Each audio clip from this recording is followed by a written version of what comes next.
G'day YouTubers, Chrome Dome checking in for episode 2 of Rideshare Tips and Experiences. As we move on to video 2, I just wanted to summarise some of the categories you can expect in future upcoming videos, all aimed to help those of you that catch rideshare trips, make rideshare trips and the overall experience. Coming up, we're going to be looking at customer expectation. Bordering on driver expectation. Then we're going to be looking at a topic of clean cars and what meets the expectation there. Verifying and dealing with situations where you're not sure if you've got the correct passenger, and some humorous stories relating to that.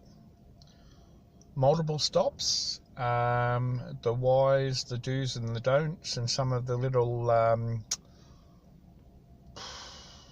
little tricks passengers will often try and get out of paying for excess passengers or excess stops. We can cover that off in an upcoming video. That'll be about 4 videos from now.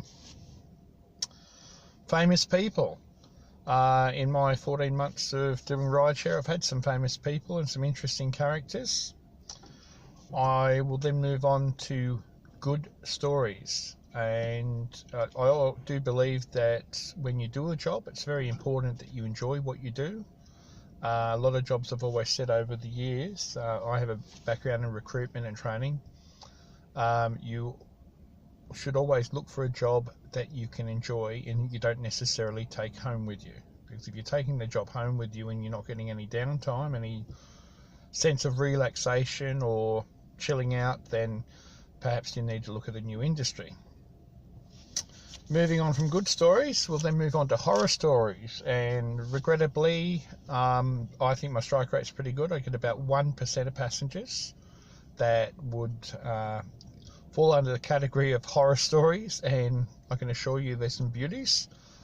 And unfortunately, it's often the horror stories that you remember. Moving on from that, I'll move on to a video topic that's very, very much on the top of my agenda, which is entertaining your riders. I believe in actually providing entertainment, and I don't mean just playing doof doof or loud music. Next one after that will be safe driving, techniques, tips, comments about other road users. Video after that will be maximising your earning potential, and I'll give you some tips about things that I've learned about how to work smarter, not harder, and maximise your earnings, because some of you may just be looking at doing ride sharing as a part-time or as a weekend thing. Then we will move on to managing your rating. Now there will be other topics that I will cover over the coming videos, whether it be coming days, coming weeks, depending on my time that I can use. But let's get back to the topic at hand, which is customer expectation.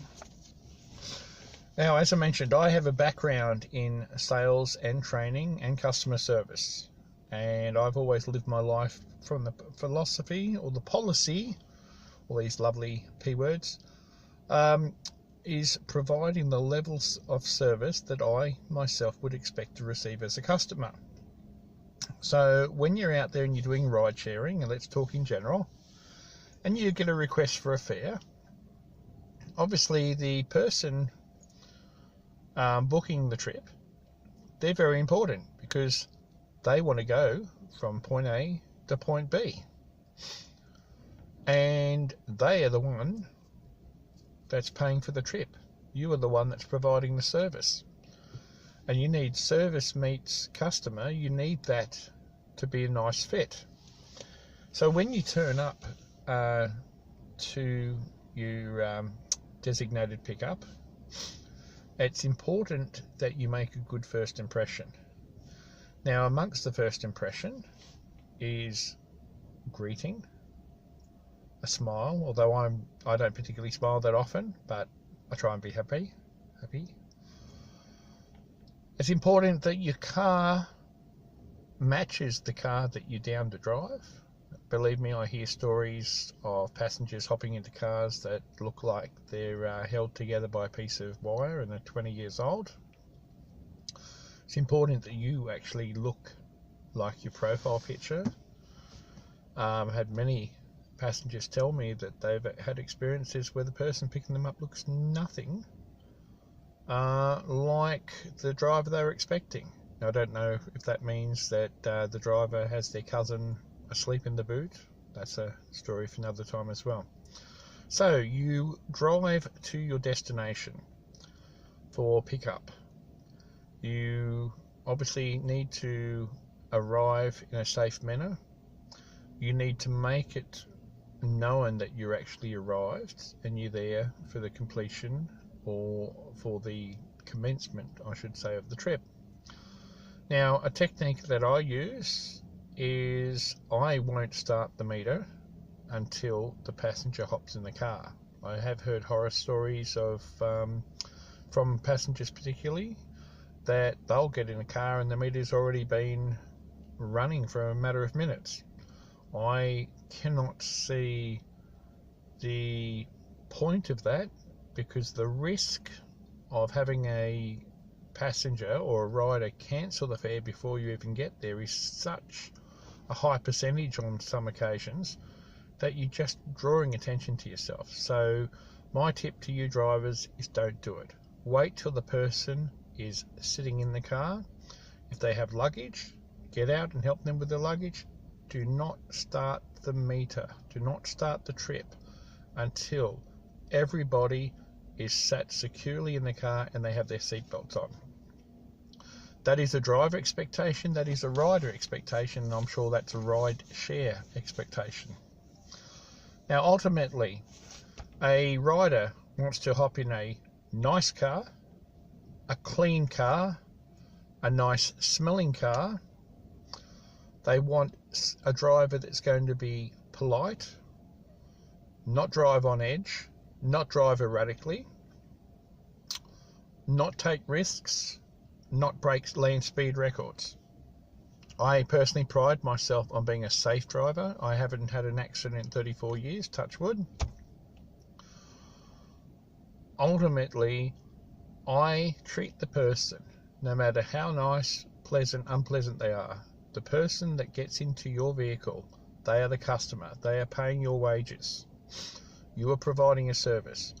So you treat them with respect, with courtesy, with professionalism, and you leave a lasting impression that you have treated them as the special person for that particular day. Now, whether the trip lasts 5 minutes or 50 minutes, treat them, I cannot stress this enough, treat them with respect and courtesy, and make them feel that they are the most important person in the world to you at that time. Because at the time that they are in your vehicle, you have their life in your hands and they are paying your wages. So it would be like any job. Be professional, be courteous, be friendly, and we'll discuss other techniques as we move forward. But ultimately, provide a safe trip, a friendly greeting. Customer hops in the car, their name's Matthew. Hi, is this the fare for Matt? Is this the fare for Jane? Is this the fare for Sally? Don't need to be upfront and personal, say hi Matt, hi Jane, hi Sally, because you don't know if that technically is them hopping the car. There will be times that people order fares for other people. So use an open question. Is this the fare for Matt? Is this the fare for Sally? Is this the fare for Jane? Engage them. Try and assess quickly what sort of mood your passenger is in. Some passengers will hop in a car and they're having the best day of their lives. So try and keep it upbeat. Try and keep the trip friendly. Some customers will hop in and they may have just lost their job. They may have just been to a funeral. May have just broken up with their partner. Be aware of that as well. Try and keep the conversation professional, friendly, courteous. What I try to do is I keep an eye on the temperature for passenger comfort. I keep an eye on the temperature outside, and I'll try and keep the car 1 or 2 degrees either side of whatever the temperature outside is. So for example, if it's night time and the temperature is 19 degrees, I might put the temperature up to 21, so it's a little bit warmer, so they can notice the difference. On the flip side, if it's daytime and it's 21 degrees out there, I might try and have the aircon on and have it down to about 18 or 19, so it's a bit more pleasant when they hop in. Ultimately, you want to provide them the best experience every time. We can't always be at our best all the time, but you want to be at your best for the time that they're in the vehicle. Anyway, we will move on to the next video coming up, and as I said, the next installment will be clean car, so please subscribe down there and help me provide this service that's going to be helping you provide a much better service and enjoy the experience and make some money. This is Chrome Dome signing off, and happy ride sharing. Peace.